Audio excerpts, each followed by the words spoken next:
Hola, bendiciones, buena noche. Hoy nuevamente aquí con la palabra que seguramente para muchos de nosotros será leche y será miel.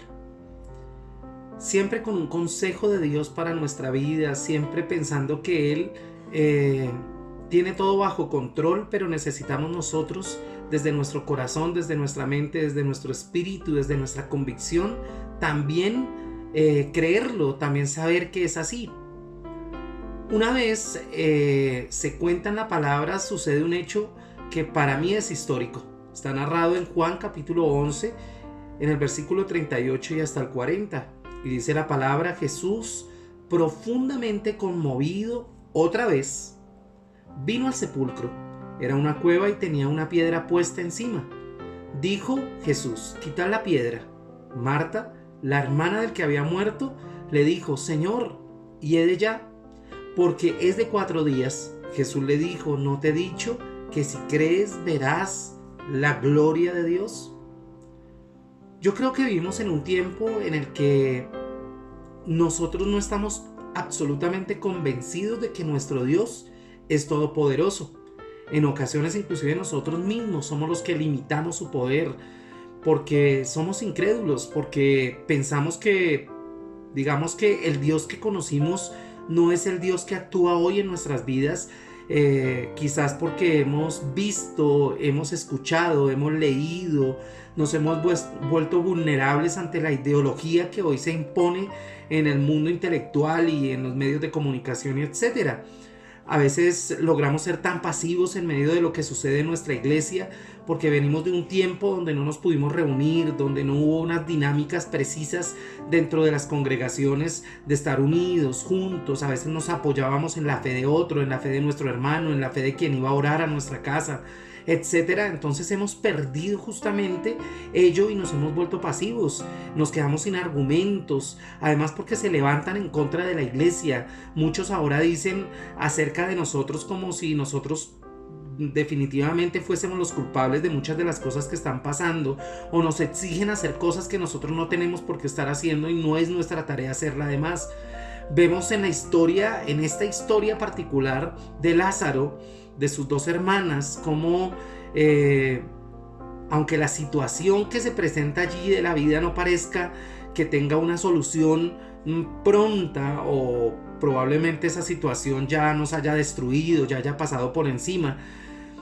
yo creo que lo único que se hace posible aquí es creer que Dios hará lo imposible. Sucedió en esta historia.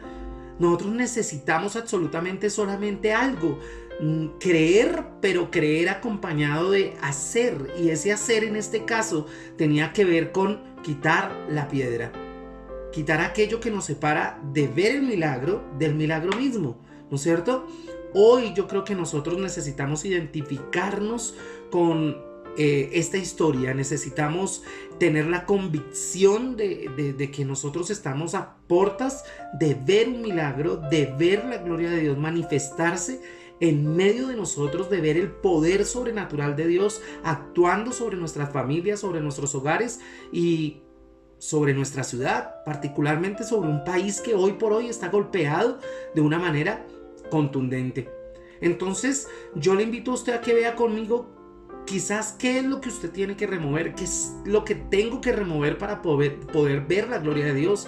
En estos días nosotros estudiábamos el hecho de que en la gran comisión, narrada allí en Mateo capítulo 28 y en Marcos capítulo 16, se habla de estas señales seguirán a los que creen.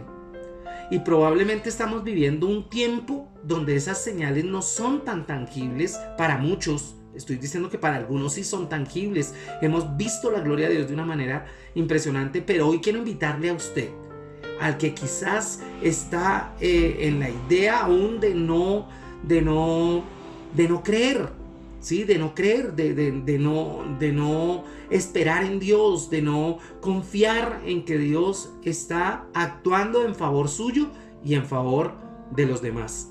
Entonces la primera piedra que usted y yo debemos remover es la piedra de la incredulidad. ¿Cuántos de nosotros pues no creemos? Marta lo primero que hizo fue objetar a Dios. lo primero que hizo fue decirle a Jesús, venga, pero ya no hay nada más que hacer, ya mi hermano murió, mi hermano hace 4 días ya está allí, ha fallecido, no hay nada que hacer. Y obviamente aquí Marta lo que pone al frente como cortina es su incredulidad. Yo creo que nosotros en muchas ocasiones, en nuestra manera de hablar frente a una circunstancia, reflejamos en nuestro corazón que estamos alimentando una desconfianza absoluta en Dios.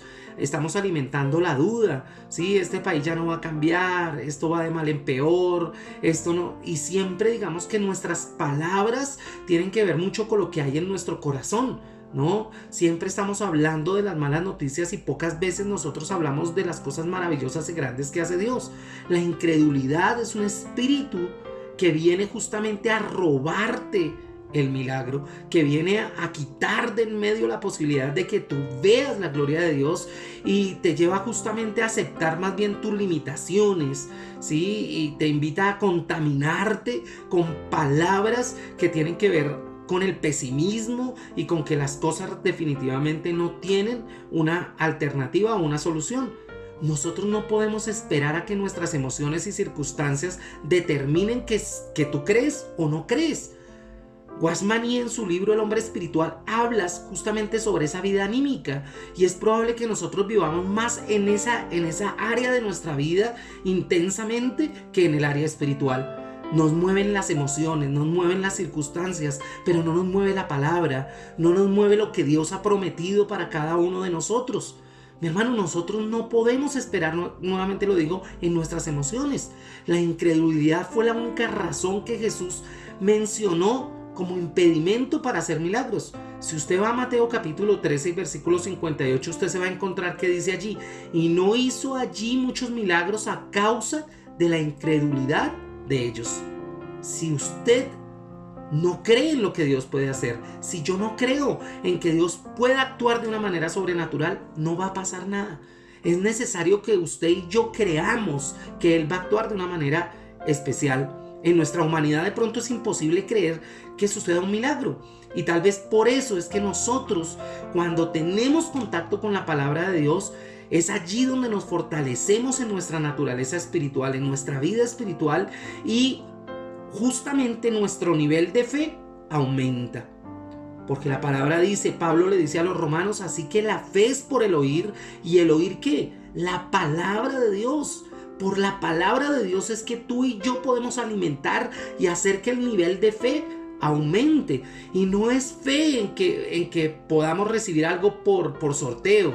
No es fe no, es una fe puesta en Dios. Dios va a obrar a pesar inclusive de que tú no quieras remover la piedra de la incredulidad. Es necesario que para que tú puedas ver el milagro, creas que va a suceder. Es muy importante eso, ¿no es cierto? No puedes aislarte de la realidad de la iglesia, donde suceden milagros constantemente.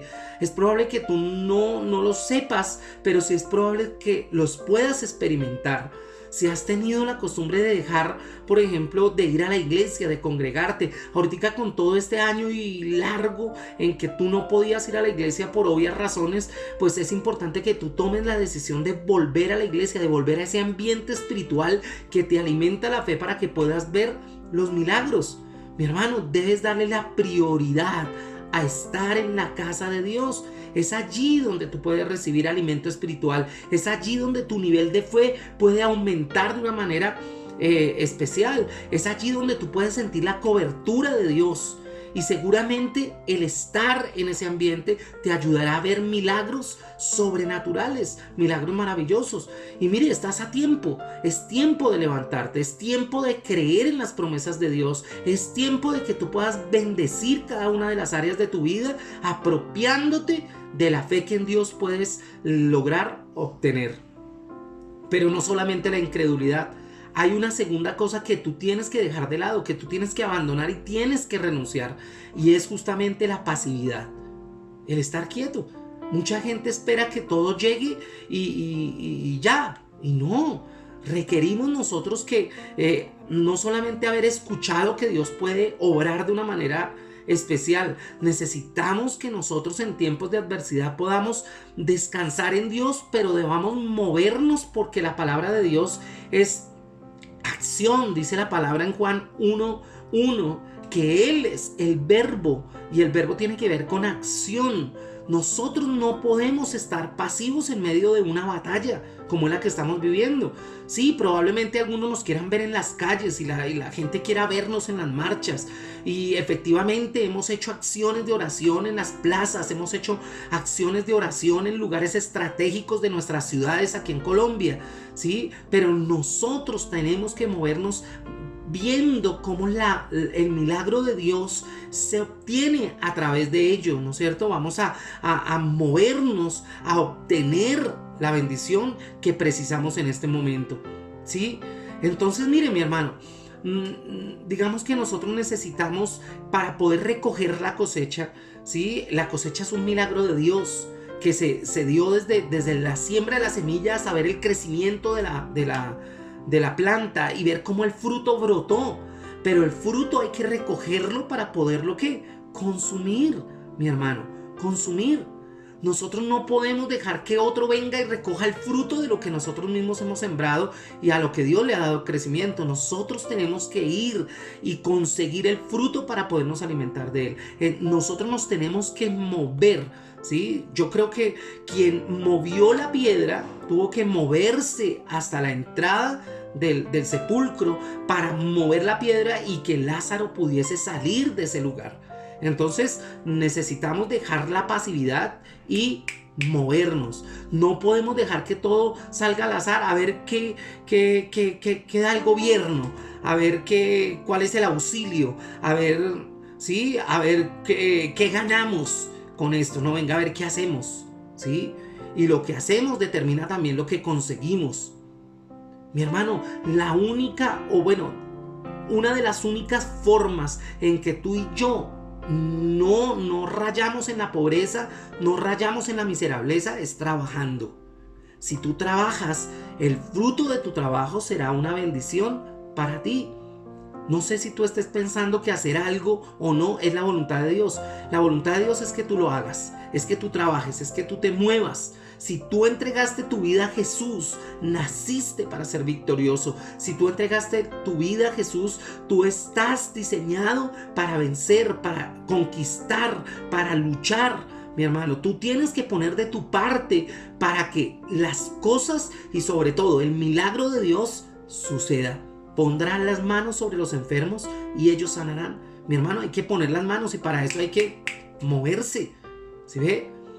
Así de sencillo. Pero hay una tercera cosa que tú tienes que abandonar y que tú tienes que cuidar, mover de tu vida para que eso no se interponga entre el milagro y tú.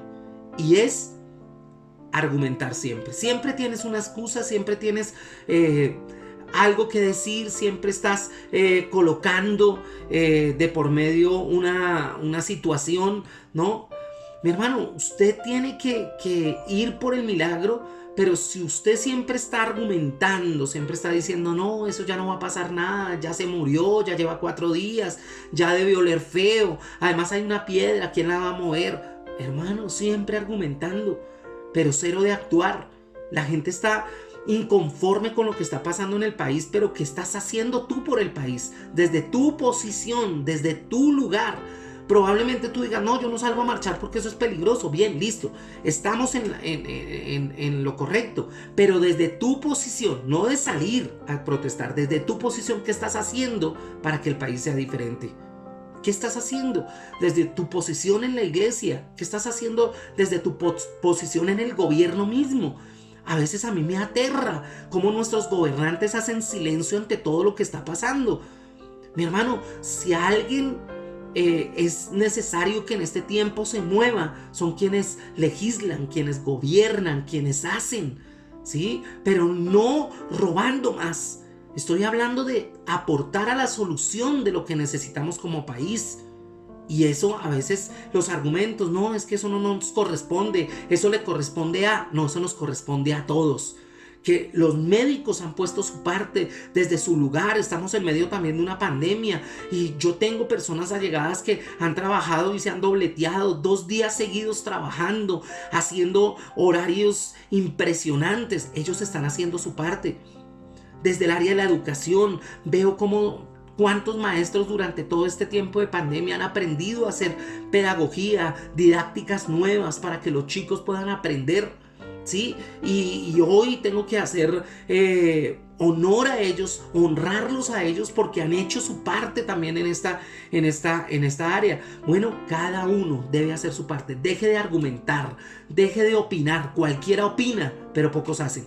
Y hoy le estoy invitando a que mueva la piedra del argumento para que el milagro pueda darse en tu vida. Dice Oseas capítulo 4 y versículo 6 en la primera parte: mi pueblo fue destruido porque le faltó conocimiento. Mi hermano, leían estos días por ahí: hay que cambiar la Constitución del 91. La pregunta es: ¿cuántos de esos que están diciendo que hay que cambiar la Constitución la han leído? ¿La han estudiado? Estoy absolutamente seguro que no. Hay que tumbar la reforma tal, la reforma a la justicia, la reforma a la salud, la reforma, pero nunca la leen, nunca la estudian. Y usted me va a preguntar a mí: ¿usted ya la leyó, pastor? Bueno, yo he leído justamente en lo que he podido decir, en lo que he podido hablar, en las cosas que yo coloco en mis redes sociales, es porque yo las he leído, porque yo las he indagado. Entonces yo le invito a usted que deje de ser pasivo. Yo le invito a usted que deje de dar argumentos que otros ya dieron, que otros ya lo hicieron. Inclusive muchos de ellos lo hacen también sin conocimiento y usted lo único que hace es repetirlos. Entonces usted quiere absolutamente recibir un milagro de Dios, haga justamente estas 3 cosas. Pero antes de eso y de repetirlas para terminar, quiero que usted lea Colosenses capítulo 2 y versículo 14 conmigo. Dice: anulando el acta de los decretos que había en contra de nosotros, que nos era contraria, quitándola de en medio y clavándola en la cruz. Quiero parafrasear este texto. Quita todo argumento que te impide recibir tu milagro. Quita esas palabras de pesimismo. Quita esas emociones y esos sentimientos que se han enquistado en tu corazón. Ay, si yo me fuera de este país ya me tiene cansado, esta situación ya raya en no sé qué. Y hermano, quite todo eso de su corazón. Usted vive en el mejor país del mundo y si Dios quiso ponerlo ahí es porque Dios quiere que usted sea bendecido y bendición en el territorio donde Él te ha puesto. No hay excusas. Entonces 3 cosas debes hacer para que el milagro pueda pasar, para que puedas ver la gloria de Dios en tu vida, en tu familia y en tu país. Primero, deje de ser incrédulo. Deje de ser incrédulo. Claro, tampoco crean todo lo que le digan. No, crean lo que Dios dice. Mi hermano, dice la palabra que Él no hizo milagros en ese lugar a causa de la incredulidad. Usted no sea uno de ellos. Segundo, remueve esa piedra de la pasividad. Muévase, haga algo, trabaje. Ay, pero es que no hay trabajo. Mi hermano, eso es mentiras. Vivimos en el país de las oportunidades. Vivimos en el país donde hemos aprendido, inclusive en medio de las circunstancias, y así duela decirlo, a rebuscárnosla. Mire, mi hermano, nosotros los colombianos tenemos fama en todas las partes del mundo de ser personas que no nos varamos. Yo conozco 9 países, Dios me ha dado la oportunidad de conocerlos. Y en todos los países donde he estado, los colombianos tienen fama, mala fama algunos, pero la mayoría tienen fama de ser buenos trabajadores, tienen fama de ser buenos estudiantes, tienen fama de ser gente amable, echada para adelante. Mi hermano, deje la pasividad y muévase, muévase. En el lugar donde Dios quiera que usted obre, hágalo. Si usted tiene que estar en una marcha, vaya, hágalo. Hágalo con valentía y sin violencia. Si usted tiene que estar en el lugar donde esté haciendo algo por la bendición de nuestro país, hágalo desde donde esté, inclusive desde el púlpito. Enséñele a la gente a tener fe y a creer que podemos levantar una generación distinta de gente que nos pueda gobernar de una mejor forma. Y tercero, hermano, deje los argumentos tontos. Deje las opiniones copiadas y pegadas de las redes sociales. No, Haga usted una reflexión propia, haga usted un estudio propio de las cosas y actúe frente a lo que está sucediendo. Deje los argumentos bobos y empiece a creerle a Dios, a la palabra de Dios y a lo que viene para usted, para la bendición de su vida, de su casa, de su familia. Mi hermano, si Lázaro resucitó, estoy seguro que usted puede recibir un milagro hoy. Su familiar que está en la clínica, en el hospital, inclusive en situación grave, puede recibir un milagro hoy. Dice el texto bíblico, una palabra tuya bastará para sanarle. Y hoy creo absolutamente en eso que la Biblia me dice. Sé que Dios puede sanar al que hoy está enfermo, así esté en la circunstancia más difícil. Así lo creo, así lo dice la palabra. Entonces, mi hermano, deje los argumentos bobos, deje de estar pasivo, actúe, haga algo. Y tercero, deje de ser incrédulo. Créale a Dios. Un abrazo, bendiciones.